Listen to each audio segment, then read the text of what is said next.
Hey there, Mike. Hope you're doing well. This is a follow-up video to your question that you had earlier this week in regards to the rhythm pyramid and the rhythms that were in the Electric Wizard tune.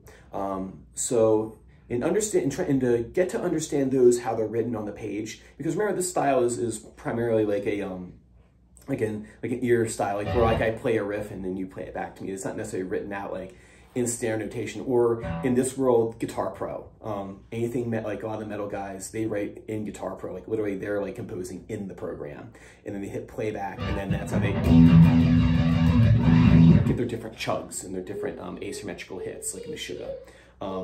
Meshuggah does not get together in a room together and write. They write on their computers, and they write by themselves, and then they send the files to each other. So it's not like the old days where they just get together like the Rolling Stones and just jam all afternoon. That does not happen with them. So, but anyway, to understand these rhythms that you're going to see in Guitar Pro eventually one day, and in other programs, if you start getting into DAWs, is understanding how they look in their most simplest form.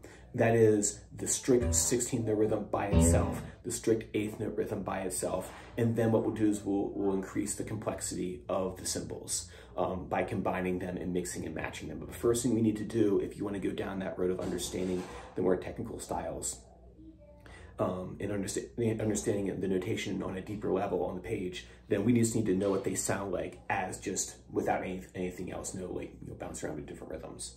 So what you're going to do is you're going to get yourself a metronome, right?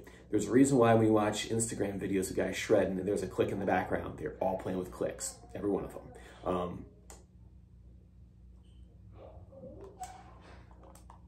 There you go.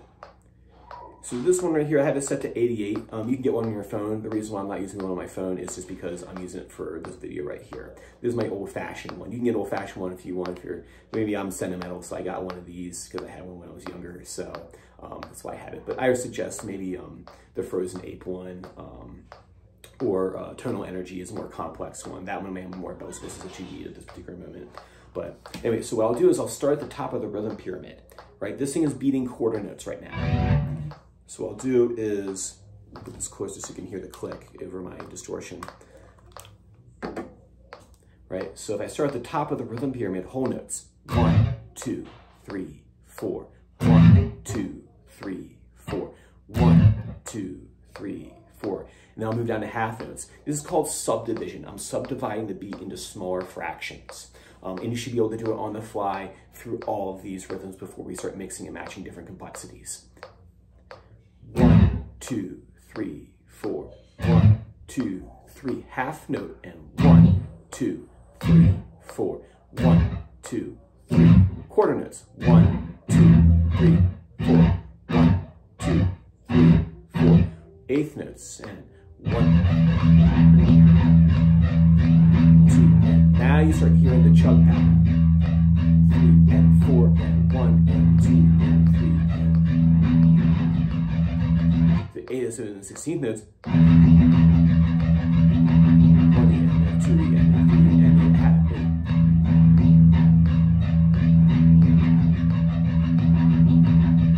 So right there, I'm switching between 8th note chugs, which is simple downstrokes. 1, 2, 3, 4.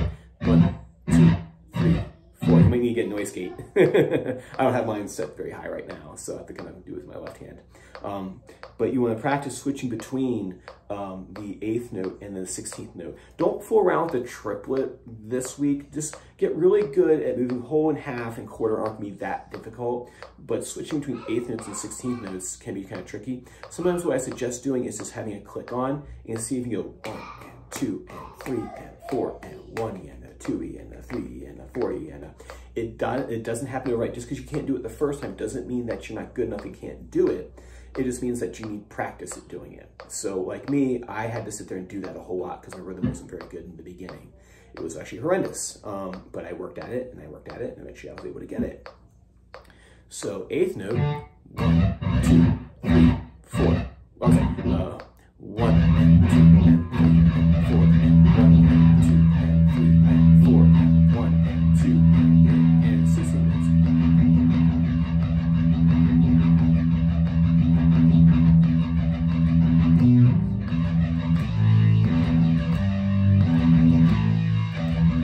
That would be the next step, is putting like a chord in between.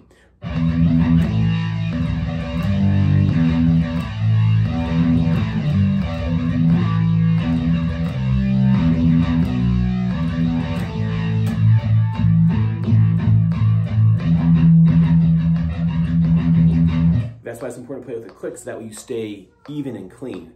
The biggest thing I can say for someone who wants to improve their rhythm or reading chops over here is to play with a click. Like I said, do whole notes. 1, 2, 3, 4. 2, 3. Half notes. 2, 3, 4. Quarters. 2, 3, 4. 1 and 2 and 3 and 4. Right. Stick with those this week. Be able to pull those off individually, and then try seeing if you can switch between them. Right. Cool, man. Let me know if you have any questions about that, and then I'll see you on Saturday. Take care. Bye.